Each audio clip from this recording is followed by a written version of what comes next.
I'm here to talk a bit about brand and to help you build a more relevant brand, hopefully. So some of the brands I've been fortunate enough to work with over the last couple of years. So I always like to start this presentation by asking, what do people think a brand is? So anyone like to volunteer a definition of a brand? Ask her, right? Michelle, what's a brand? You should know now. It's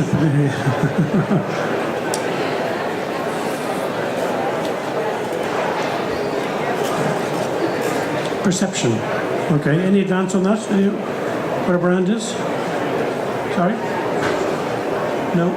Okay. Often people say to me a brand is a logo. No, it's not a logo. A logo is just essentially the signature of a brand, the way we write our own signatures. Sometimes people say to me a brand is it's a value, but I say no, that's just your personality. So what we like to say a brand is essentially it's a promise. So it's a promise a product makes to a customer, or the promise a service makes to a customer. And we don't spend enough time thinking about what are we actually promising our customers and what do our brands promise. So we start there, and you can have a good row about a promise because we all have different interpretations of a promise. And it's really important when you're setting out with you're developing your business or your new product that you've had a good family debate, good family row about what it is we're actually trying to promise. We all know this brand, and essentially they're promising to inspire, to bring inspiration and innovation to every athlete in the world. And by the way, if you didn't know it, we're all athletes, right? So they're inspiring to make you become an athlete. A bit closer to home. Excuse me. A bit closer to home.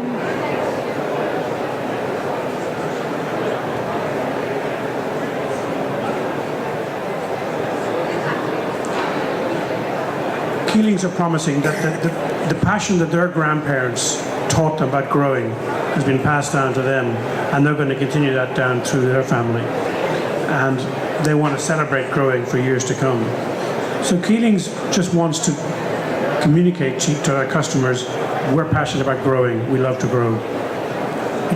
We happen to grow strawberries, we happen to grow many different things, but growing ultimately is what we're about. If Keelings ever deviate from that, their brand will be under pressure. So whether you like it or not, whether you're in a product business or a service business, brand's important. If I have an opinion of you, if you have a reputation, brand is very important. So really you can't escape your brand. Either you're controlling the experience or your customer has a view. So yes, facts are important and they matter, but what matters most is what we believe. There was a generation when I was growing up, I was retrained or educated not to judge a book by its cover, but actually that's what we do today, and it's quite legitimate to judge a book by its cover, because belief is everything. So in the food business, what's become very interesting now is consumers want to know why you do what you do. So it's no longer good enough to just put out on your product on the shelf and hopefully they're going to pick it up. Increasingly, they want to know you've got to expose your soul a bit. And there's nothing wrong with that. Even if you're a shy person, it's still important that people want to know why you do what you do.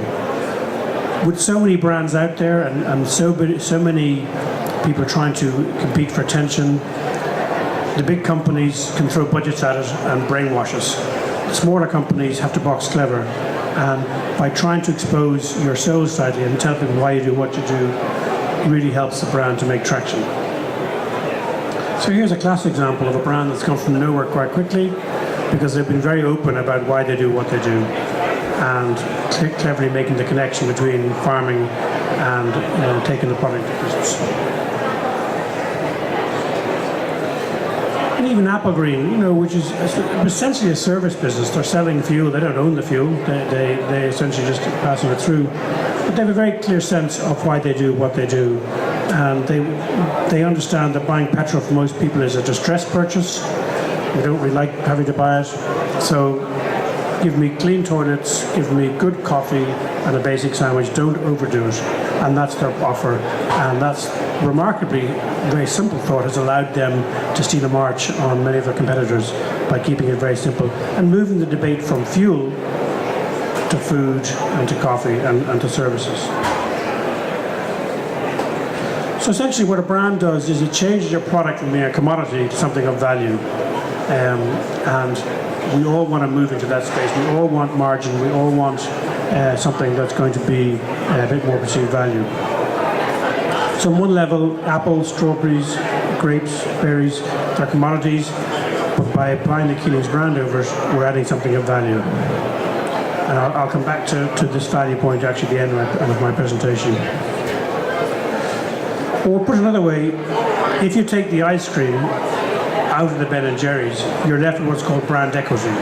So my interpretation of this brand, because actually on a blind taste of it, not many of us could actually really tell the difference between premium ice creams. You really want to be an aficionado. And they're cleverly always changing their recipes and their flavors. But you expect a certain personality with the brand. So can you put in your brand you like, chocolate biscuits, coffee, take away the actual ingredient and you're left with what we call brand equity. So what does your brand stand for? Well, I always hope people don't say to me, it's about quality, it's about innovation, and it's about service. Quite frankly, today, if you don't have that, you may as well pack up and go home. So those are no longer competitive edges.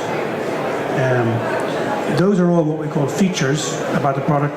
They're not the benefits. It's really important in business that you've understood the benefit your product brings to your customer, and then you communicate back that to your customer.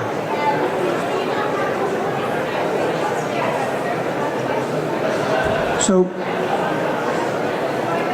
it's quite provocative, but it's important to think that what you sell and what I buy are not the same thing. So I buy the benefit of what you're offering me. So whether it's a snack, whether it's a hotel break, whether it's a piece of furniture, whatever product you care to mention, I buy the benefits of that.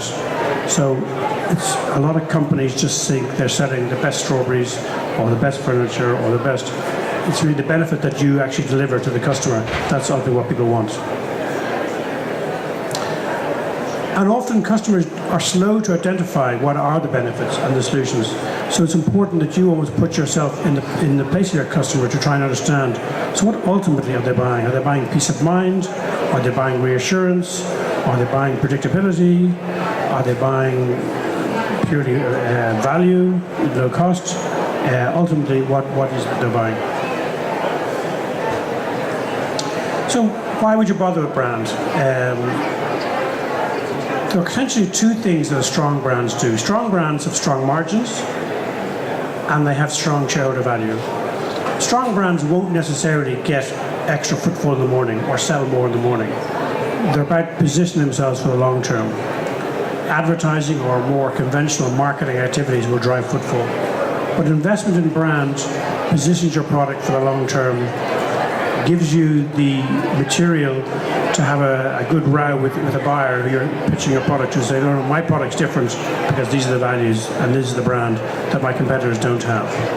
And that's why I deserve the margin. And anecdotally, I would say a lot of companies I work with, margin is the main reason they invest in brand, is to protect the margin or grow the margin or certainly push ahead with their margin.